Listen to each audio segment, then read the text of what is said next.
and then to the next spot. But so this book came back, so if anybody wants to read it, you're welcome to take that.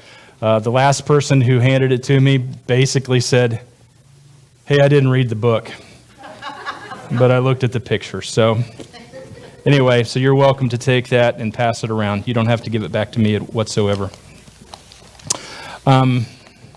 Yeah, we're still in Job. That's what we're doing.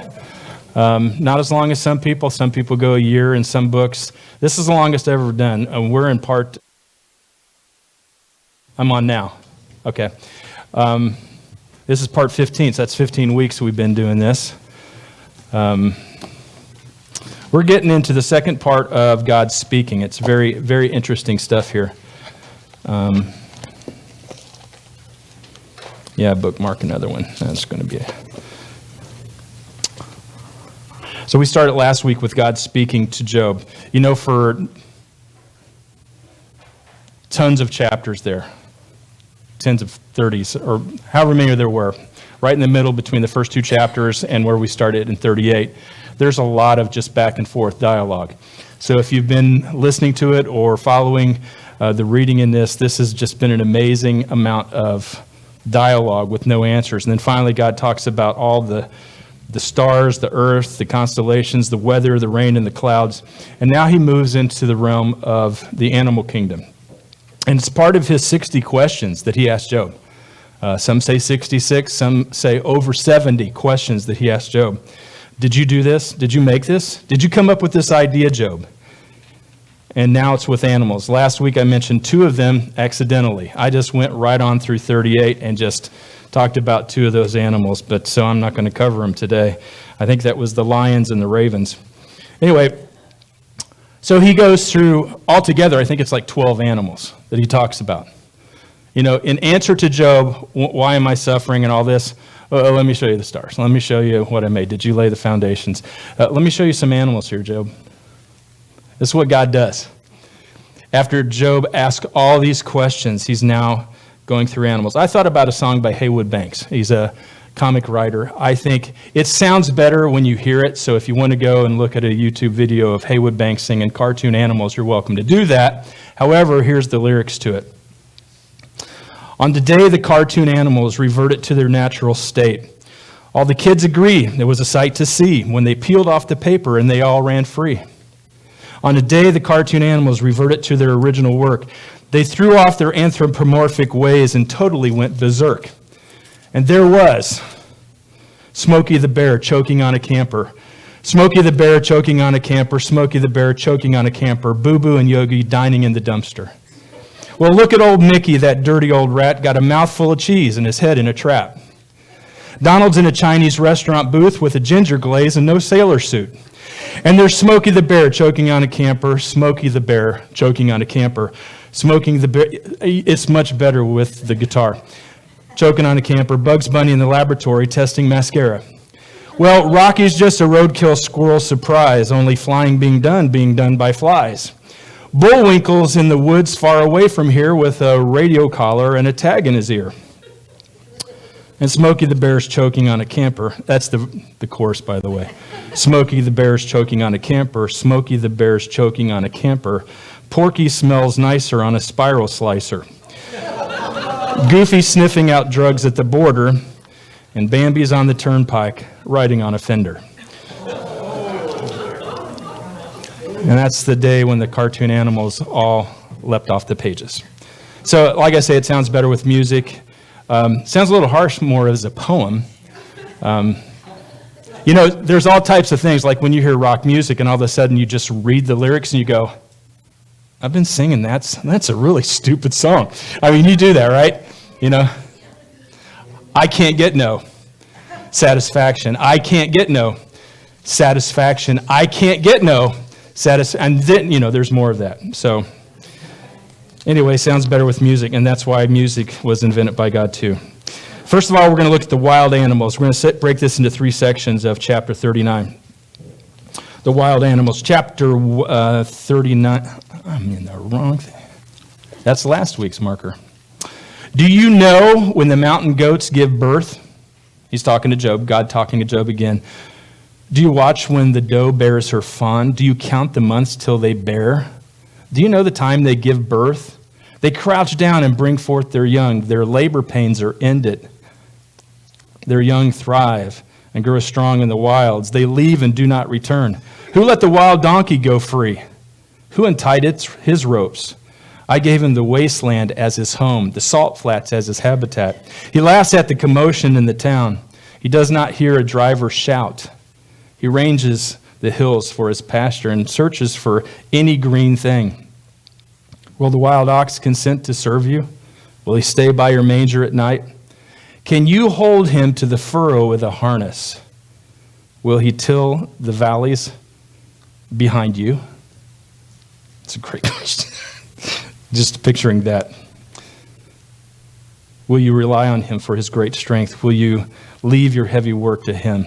Can you trust him to bring in your grain and gather it to your threshing floor?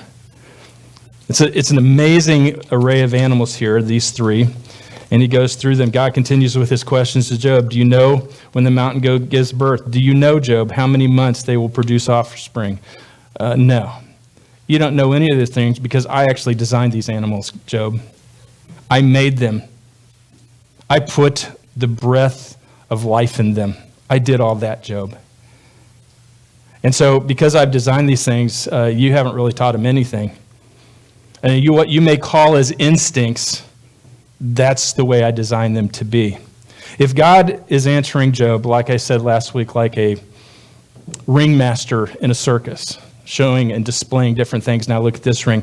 You may have called all the Earth's things, like the constellations and the stars and stuff, as ring one. This is ring two, where he's actually looking at this parade of animals. And so we consider the wild goat, Job. I'm reminded of the part in Genesis when he does this with animals, where God parades the animals before Adam. In Genesis chapter 2, verses 18 through 20, and the Lord God said, "It is not good that man should be alone. I will make him a helper comparable to him." Interesting first line to the animals parade. Out of the ground, the Lord God formed every beast of the field and every bird of the air and brought them to Adam to see what he would call them.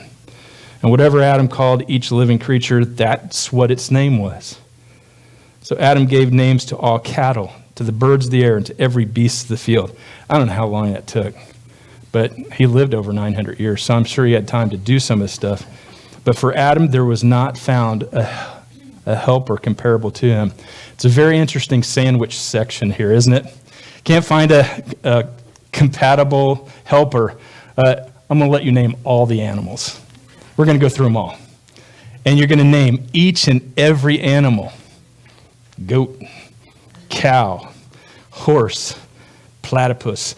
Whatever it is, Adam gets to name it. And at the very end of those two verses, couldn't find a helper compatible for him. God does these big displays of grandeur, and he does it for us. This is what's cool. Because you would think, like God doesn't need to boast for himself. God knows who he is. But to be able to put himself on display is really for our benefit. Now, I think it's interesting because God, probably really good with names and doesn't need one of those baby name books, probably could have named all the animals himself. But he lets Adam do it and goes through all this with the sandwich verses of the two buns on each side about a compatible helper. And so every ground animal, every bird, so that Adam, I am sure at the end of this, it doesn't say this, but I read into it, he had to be impressed. Man, you made all of these, God? They're so different, every single one of these that you made.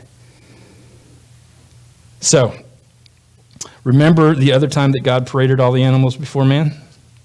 It would have been with Noah. And he brought them all. And go, here, you don't even have to hunt them up.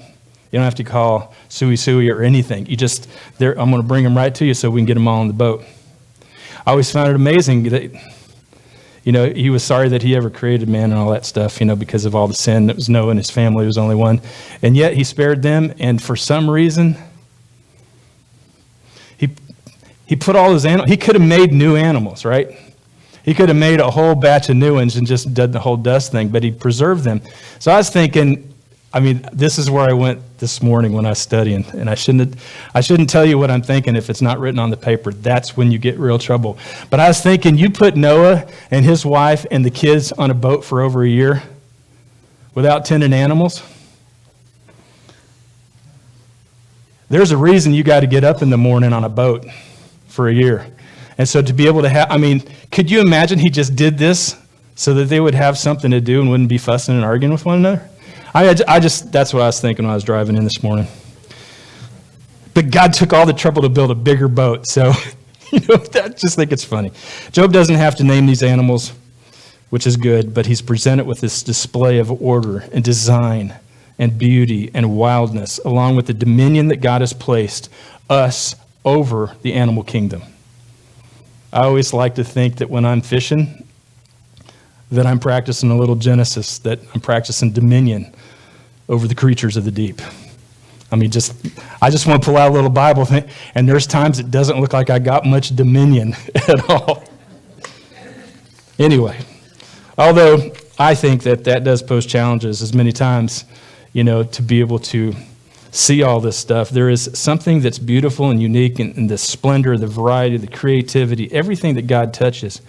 There is a wild in the wilderness. Now, consider the wild donkey, for instance. Verse 7 says, he laughs at the commotion in the town. He does not hear a driver's shout. Now, that's why sometimes the old donkey gets the whole stubborn context to it. It's probably why we use the term from the King James in the derogatory manner when we call someone an ass. The idea that if you read the King James Version, it doesn't say donkey. Over and over, it doesn't say donkey. And that is this idea of this wild beast in town, full of hustle and bustle, oblivious to everything going on. It gets quite along nicely without ever considering men and women around it. It's in the street, honk, honk, honk, yeah, whatever. Just doing whatever a wild donkey does. Oblivious to anyone else in the town. Now, while we were in Colorado at Estes Park, there was a pack of wild elk. We got to see a bunch of pack of wild elk. But this was down from the Rocky Mountains, hanging out in this town, right in between two softball diamonds. We pulled in because it was just so cool looking. I think there's a picture. There might be. No? Oh, the elk picture didn't come through? It's right here. It's just right here. Anyway, these elk, I'll describe it for you then, as if, no, it's okay. Sometimes, technology doesn't work, because it's definitely not your fault. I know that. So, my bad. Anyway, these elk, there's about 23 of them in this herd, and there's 2 bull elk, and they were standing the whole time, just. They'd be walking around the herd just looking at anybody who's looking at the herd, and they'd just be walking around. And they weren't, but nobody's going to go towards this herd because these 2 bull, they had some big old ant. It was amazing. So some of them were feeding, some of them were laying down, but they were totally oblivious to the 2 softball games that they were right in between. They were not on the field. They were just in between these 2 softball fields. And there was just a lot of kids playing over here on the playground, there's a bunch of elk right there. And when you're from Florida, that's an amazing sight to see. Just like I'm sure when somebody comes down here and Googles and goggles and goes, there's a gator. And you go, yeah, they're all over. So I'm sure that's the same case up there in Colorado. But it was amazing how oblivious they were to all the actions and the cheering and everything that was going on with these 2 softball games. And I think about this verse that God is describing to Job about the wild donkey. Completely wild. All of creation shows this variety and vastness to the smallest detail, from the immense constellations in the sky to the intricacies of the eyeball. It's an amazing thing, this eyeball. To the depths of the ocean with its microscopic organisms that thrive even though we never see them all the time. We just don't see these microscopic things. And I think it's interesting that on Jesus' triumphal entry into Jerusalem, that he sends 2 of his disciples to go ahead and get a certain donkey, which one that has never been ridden. So you think about the wildness of a donkey. Here's one that's not been ridden. How wild is that? Jesus says, go get this one. It's not been ridden. And he tells them to untie it and bring it to him.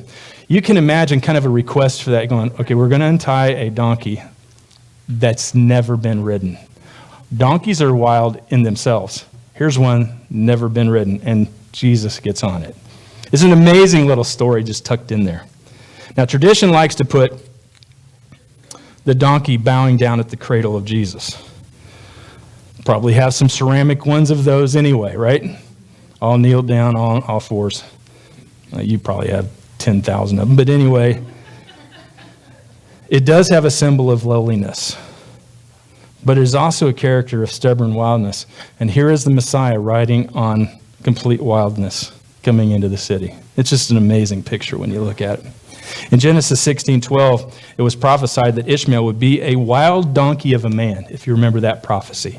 And King Nebuchadnezzar, he was going to be turned into a wild beast. It does not say donkey here in the scriptures, that would have dew collect on its back and eat grass with the other wild animals. You remember that story of King Nebuchadnezzar. Then in verse 9, God says this about the wild ox. Will the wild ox consent to serve you? Will he stay by your manger at night? Think about this question. Is all of nature wild except for men and women?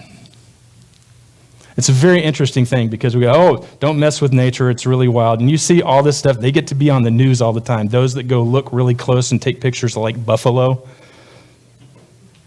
and go take pictures of other wild animals and go, you're not supposed to do that. Or people who put their hands in tiger cages, you know what I'm talking about down here in Southwest Florida.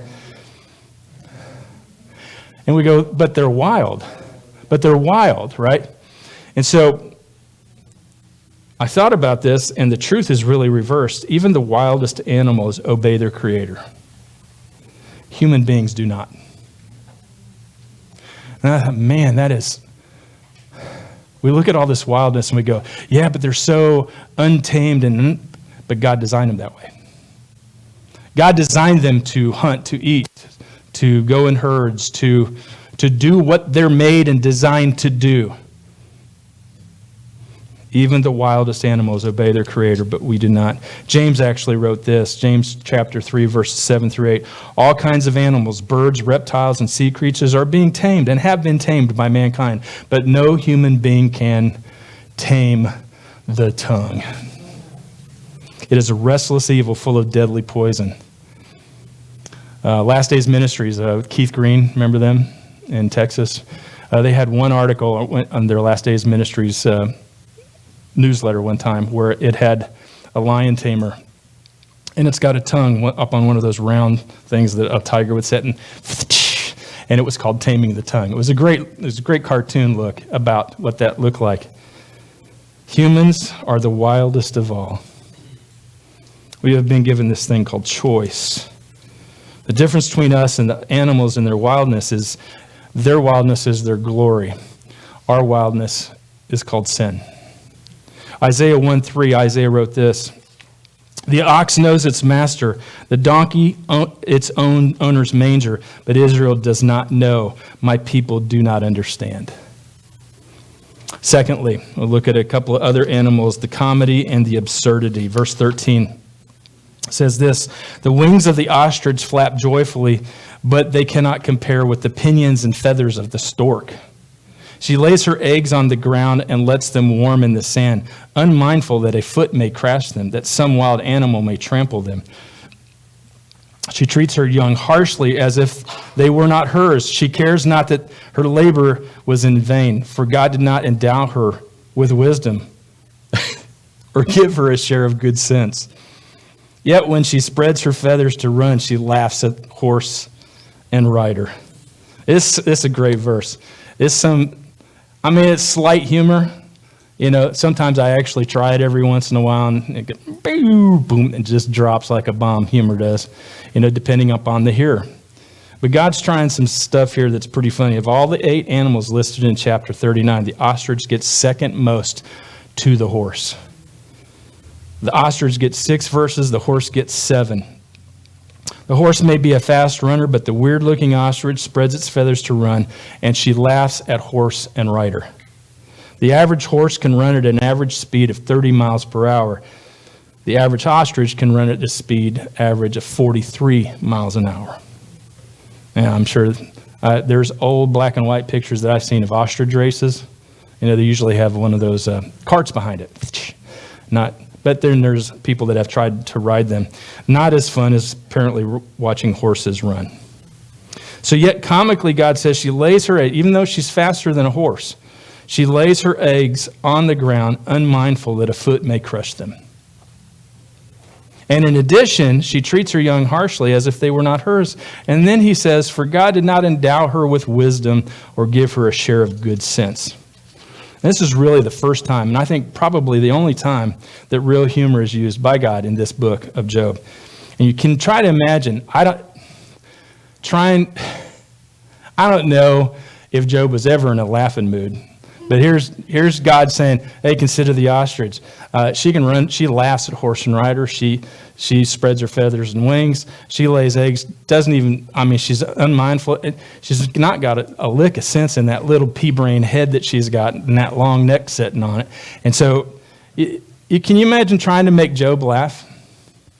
And I'm thinking he probably still has boils. I don't know if you've ever been in position. Guys, you've probably done this with other people. Try to make people laugh, and they go, stop it. It hurts when I laugh. Have you ever been in one of those situations? You've either had surgery, or you've coughed so much that you've got muscles, or you've thrown up so much, and those muscles are sore, and you go, and it hurts when you laugh. And I'm thinking, if God's trying to do that with Job, it's kind of funny, like, I know you got boiled. I'm just thinking this is a funny animal. And by the way, I made it, Job. Like that. I made that on purpose. It wasn't a mistake. So he's describing an animal that is ugly, clumsy, and without a lick of sense in his head. Now, this is the same God who made the duck-billed platypuses, the star-nosed mole. Is there a picture of the star? None of it came through? Oh, these are great pictures. You should see it right here. It's really... It's amazing. There's really no face. It looks like the bottom of a starfish is his head. And then there's this proboscis monkey, which kind of looks like a Jimmy Durante nose. Proboscis, yeah, boscus. So it's a monkey with a big nose. And then there's the blobfish. It's a very cool looking thing. I mean, you should look up blobfish. I've never seen one in person, but it looks cartoonish. Doesn't look like there's a whole lot of fillet on it either. But in the animal world, we question. This is interesting because we actually question God on many fronts. Can God, the Lord, give the ostrich feathers and wings, 2 legs like a bird, and withhold it from the power of flight? Now, God, why would you do that? You're going to make a bird that is that big that can't get off the ground, but can run fast and squish her own eggs, and she can't fly. And I think it's interesting how we look at certain things, because in our mind, we have things the way that we think God should operate. It's a very interesting thing how we do that. But think about what the Lord may allow in humans. When we think about a child who will never walk again, or the child who will never grow old, and we then don't laugh at the absurdity or the comic effect of that. We consider that the Lord is cruel and heartless many times. And so when we look at these oddities that God is showing us in the animal kingdom, we wonder, we look at the beauty, and we're in awe. There's such glory, there's such silliness, there's absurdity, and yes, there's comical stuff. And it all comes down to this idea of the glory of the designer. Because everything comes back down to who designed it, who made this. And you look at it and you go, man, there is such creativity and such variety all the way across. He didn't make everything the same. He didn't make everything that walked do all the same thing. He didn't make everything that fly did all the same thing. They just do different things, and they act and behave differently. And God is showing his creativity and his beauty and his wonder. And he's showing this to Job. Now, why is he doing this? Because God could just go, I'm pretty good. I'm great. I'm designer. I made everything. He could give a really good speech to say, I do a lot of really cool things. I've been around forever. Nobody created me. But what he does is he shows Job things. Now, I think this is a very interesting dynamic, because typically we don't like to be as Christians, kind of like tooting our own horn. But typically, if you're going to write a resume, you have to kind of say what you've done. Well, I'm a very decent person. I've never been to jail. I've been faithful to my wife. Yeah, but how's that going to grow a church? Seriously. I mean, you just look and go, what have you done? And you go, man, there's not much on your resume. I've seen that one all my life. I mean, I know because that's just personal. I know. What do you have to show for it? And so you say, I'm great, I'm talented, I'm smart, I'm creative. I'm exactly what you need. And we need to see something. And then with an athlete, we need to see film. Did you just pull that up? Sheesh. This is the kind of tech team there's the blobfish. I'm telling you, that God made that. God made that right there. Is that amazing? That's a blobfish. You don't see any filet meat on that. You're not going to get a good crispy filet. So listen. So yeah, that's a blobfish. So anyway. Yeah, it's a star-nosed mole. Star-faced, whatever. Anyway. Yeah, and ugly is in the eyes of the beholder, really. And so it's interesting how we will judge things. We are very quick to judge what somebody looks like, how somebody talks, how somebody acts. Oh, you're not around from here. And we'll make these judgment calls all the time. We're doing it all the time. And yet God does all this beautiful creativity. So as I was saying before in regards with showing a resume, with an athlete, you need to see the film. With an artist, you need to see their artwork. What does their portfolio look like? With investments, we want to see your interest rates, right? I mean, hey, you're going to take money, but what's it going to pay? And so you're going to see all those charts. If you don't see it there on your folders and stuff, we ask, what's the interest rates? And so God is showing us who he is by what he's created. And he's getting a really good picture. Instead of God just saying, here's who I am, look at what I've done. I'm just showing you 1 or 2 pages of my portfolio. It's a very short thing, because if I showed you the whole portfolio, you'd have to live like 900 years and name all the animals kind of like standing around, okay? And so God is showing us himself by what he's created. He's showing Job a picture of the living God.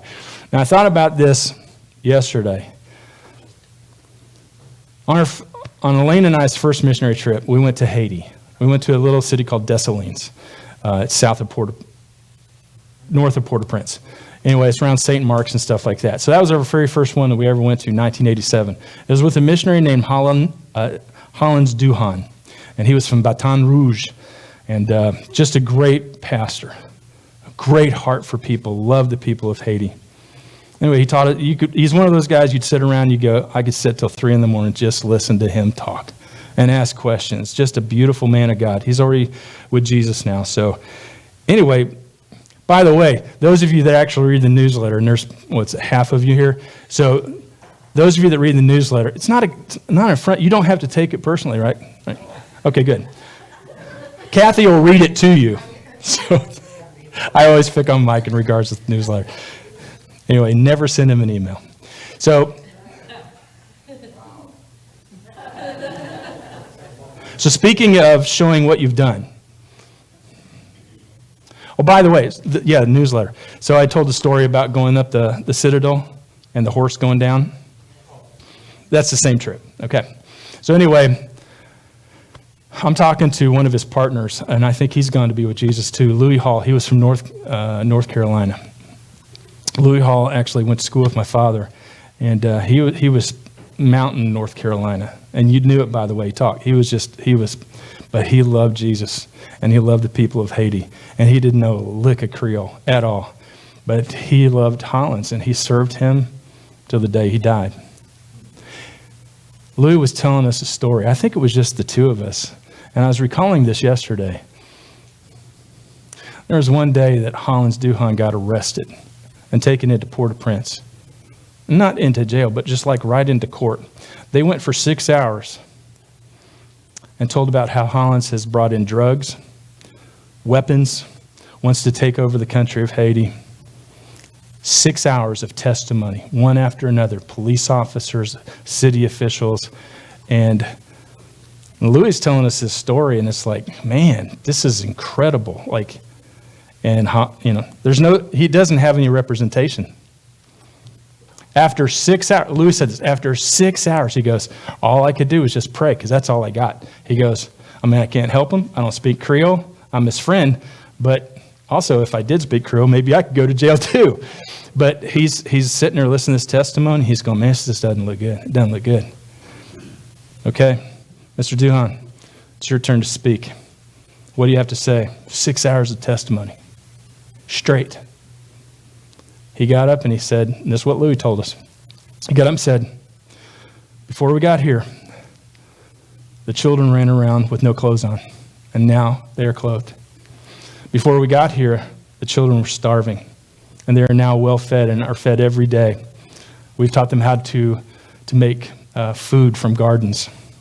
Before we got here, the children were uneducated, and now we have 5 schools. Before we got here, the people had no hope, and we brought them the hope of Jesus. He said with less than 2 minutes, then he sat down. Immediately the judge said, you're free to go. Now, Hollins didn't say, hey, I'm a good guy. He said, let me show you. Let me show you some of the things. And he was really showing what God did. Hollins wasn't that good because he would have admitted it. To say, here's the results of what have happened. And I thought about that story about how he said, I didn't talk about myself. I talked about your people and what God was doing. And it was in just this remote village. And all those things were true. And the judge knew that those things were true. Mike Mason says this, if reality seems meaningless to us, it is because we are not dealing with a full deck. This is the commentator that I have been using heavily. In response to Job, the Lord does not supply any of the missing cards. That's good to know too, right? All he does is say, in effect, here's the deck, learn how to play with it. Learn to live, this is Mike continuing on, Mike Mason, learn to live without knowing everything. What does it matter whether I give you great wisdom or only a little? Compared to all there is to know, you still only know a little pittance. Therefore, many things are going to strike you as preposterous or even insane.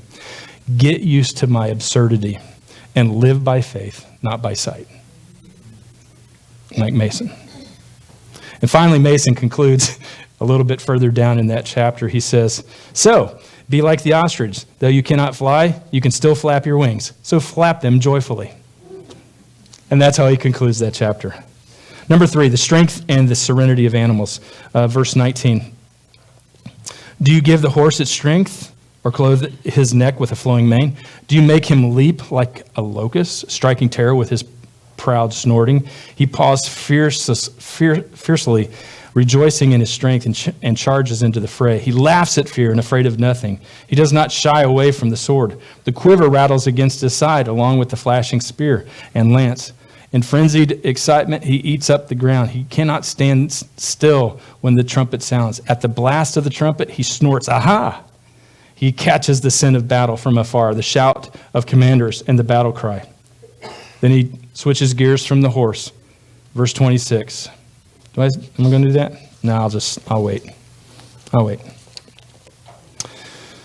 So, have you given the horse its strength, Job? Of course not. Like many other animals, you can be impressed with its majestic strength, and yet you have no strength to give the horse. It came from God. It didn't come from you, Job.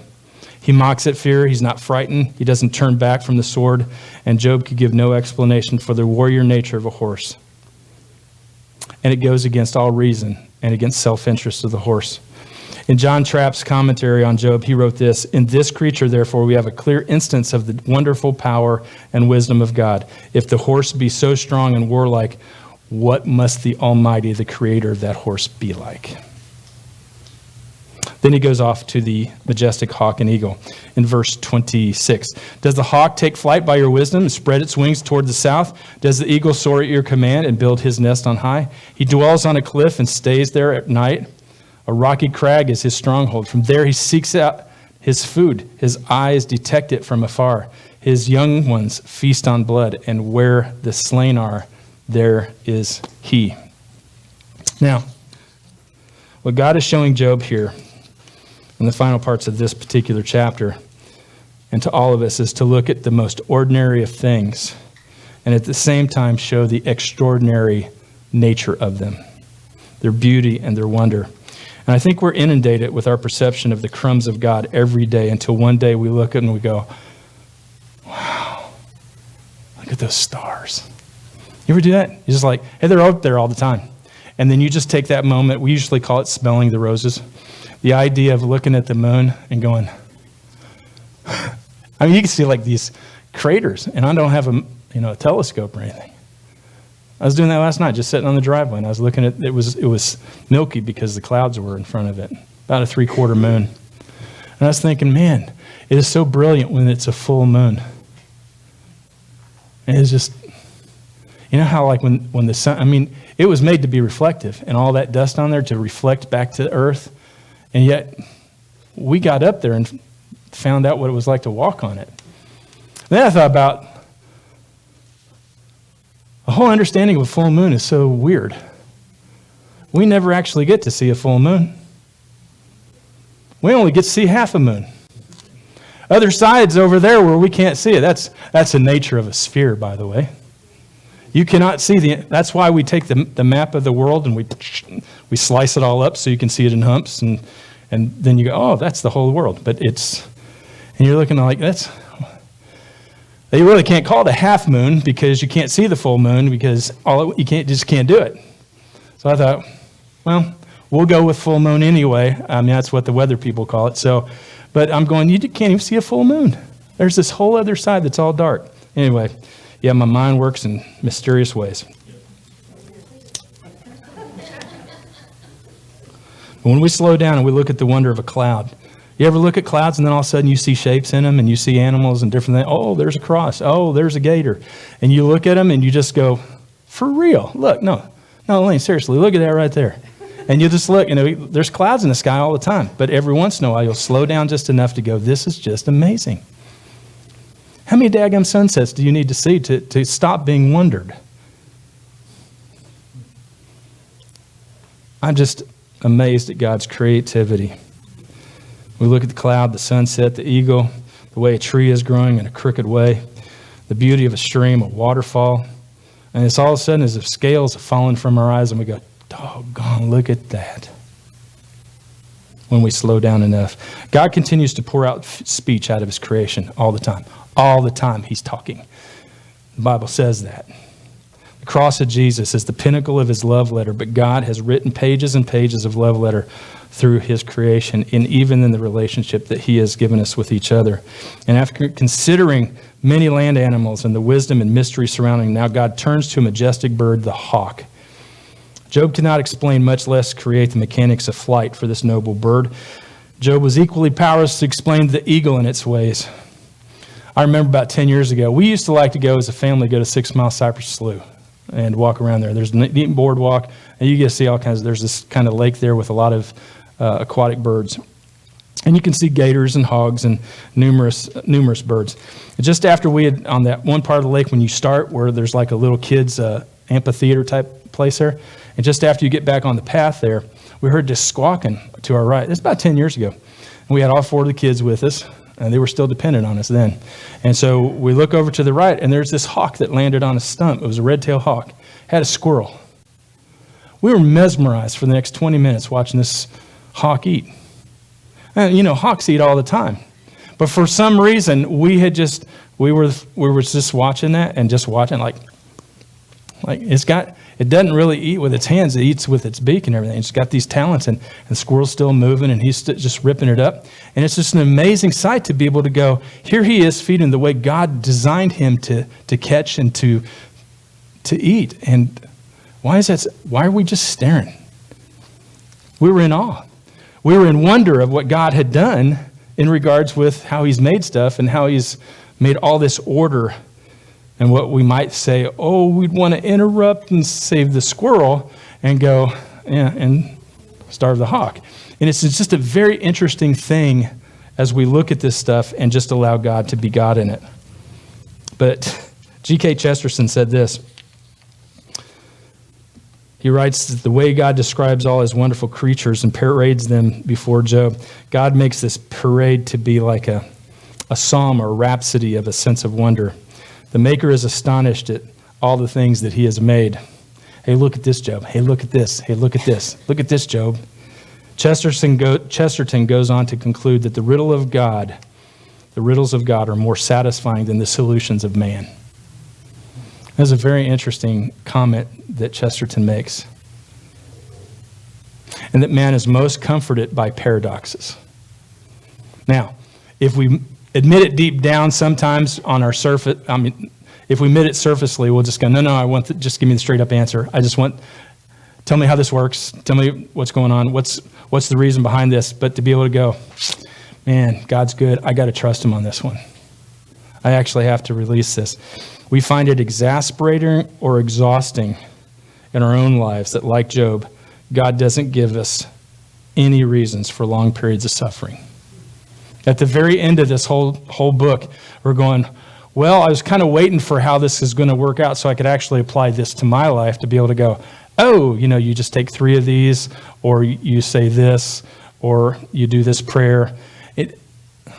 God doesn't give any of that. He just shows him stuff he's made. And I think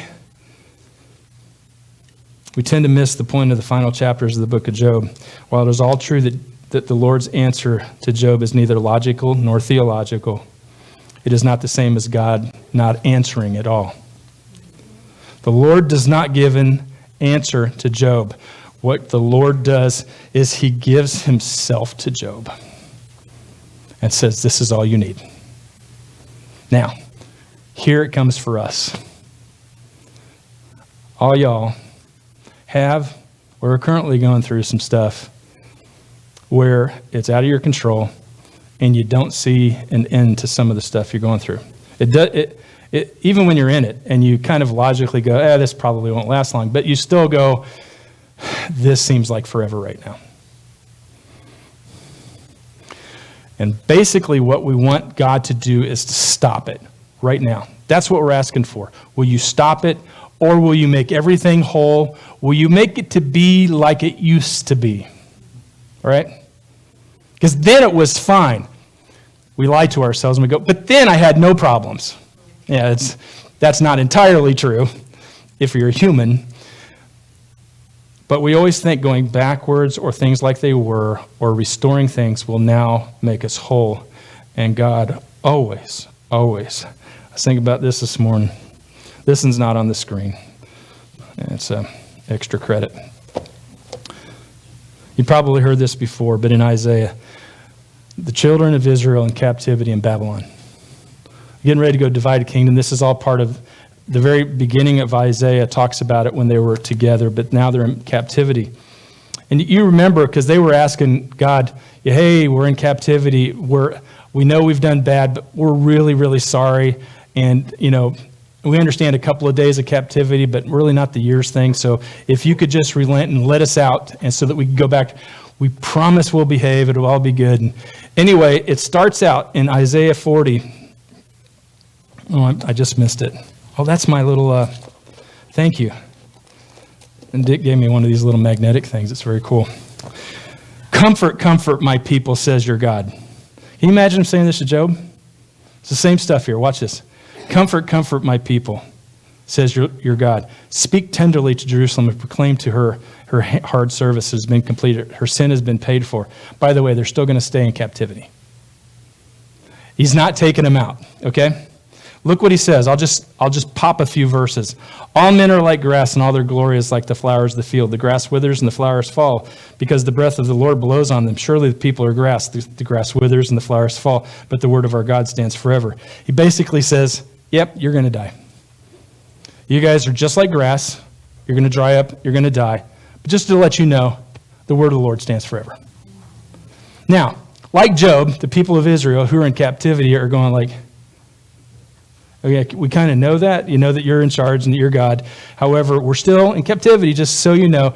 Job could say the same thing. I've still got boils. Still life is pretty rough. Skip down to verse 12. He says, who has measured the waters in the hollow of his hand? He does the same thing that he does with Job.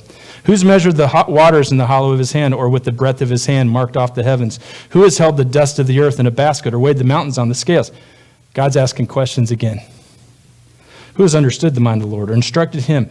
Who is God's counselor? Hey, we're still in captivity, God. I'm not done. To whom then will you compare God? What image will you compare him to? As an idol, a craftsman cast. A man too poor to present such an offering selects wood that will rot. Anyway, he just keeps on going about himself, and it just keeps on. To whom will you compare me? Or who is my equal, says the Holy One. Lift your eyes and look into the heavens. He does the same thing with Job. Who created all these? Who brings out the starry host one by one? And calls them each by name. Aren't you glad that he didn't ask Adam to name all the stars? So I was thinking that was funny. Alpha 1, okay, Alpha 2. God, I'm done. We're into year 34 counting stars. Anyway, so he puts them up in the, why do you say, O Jacob? This one's a good one. This was a good one. Verse 27, why do you say, O Jacob, and complain, O Israel? My way is hidden from the Lord. My cause is disregarded by God. You know that. God, you're not listening to me. I'm still in the same situation. People in captivity. Do you not know? Have you not heard? The Lord is the everlasting God. We sang that. The creator of the ends of the earth. You sang it actually very loud. He will not grow tired or weary. His understanding no one can fathom. He gives strength to the weary and increases the power of the weak. Even youths grow tired and weary, and young men stumble and fall. But those who hope in the Lord will renew their strength. They will soar on wings like eagles. They will run and not grow weary. They will walk and not be faint. It's the exact same stuff that happened in Jeremiah. We taught on the book of Jeremiah. That's pretty good. You don't need the last page. So listen, he said this to Jeremiah when he says, remember that? Gosh, what's it say in the bathroom in the men's room? It says Jeremiah 29:11. How's that one go? No, it's not the aim verse. I have plans I have for you, declares the Lord. Plans to prosper you and not to harm you. Plans to give you a future and a hope. That promise was given to the people of Israel at the very beginning of captivity. That was at the very beginning of their captivity. And God answers them that says, I have plans to prosper you, not to harm you. And he's actually talking probably about their grandchildren, physically. In other words, God keeps his promises no matter whether it's generationally or not. He keeps his promises. And the big promise to us is if we're going to take that verse and try to apply it to our lives and try to put it into our physical well-being in our lifespan, you're going to miss the boat. Because if you don't get what you want when you ask God, then what's going to happen? You're going to be disappointed. God, go, I thought you had plans to prosper me. I thought you had plans to give me a hope, a future. I thought this verse really, and you go, yes. It was accomplished at the cross. It was accomplished when he rose from the dead, and we have hope way beyond this life. That whether he answers a prayer and somebody actually gets healed, or he answers a prayer and they get healed when they go home, God is in control. Whether we're in captivity or we're in a terminal illness, wherever God has us, we have strength to walk with dignity and grace, knowing that God is in control. That has been this answer that God has been given the entire time. And what happens is we miss it when we look at it laterally and go, yes, but here's what I'm asking for, God. And God goes, I give you much more than you're asking. I'll give you myself. You can trust in me. You can have hope. You can have courage. You can have dignity. You can have hope. You can have power to walk through this well. And you know people who do this well, who trust in God, you go, in a little way, I'd really like some of what they've got. They walk through it well. They talk like their wounds have been in the past, even though they're walking wounded. Because I know that God is healing me. He's healing me here, and he's healing me in here. And although this body of decay, this body is going to go right back into the ground.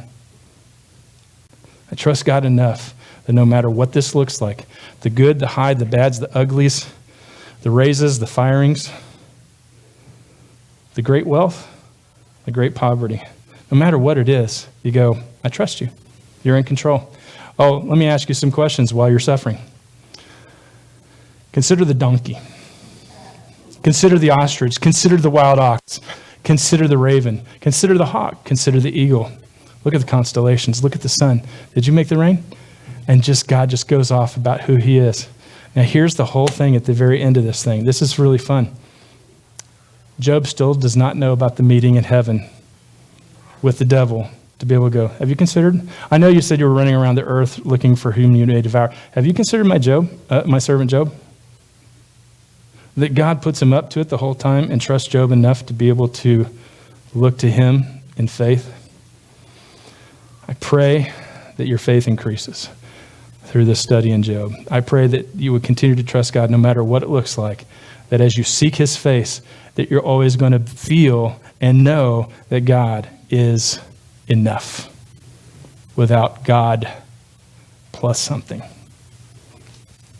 That's my hope and prayer.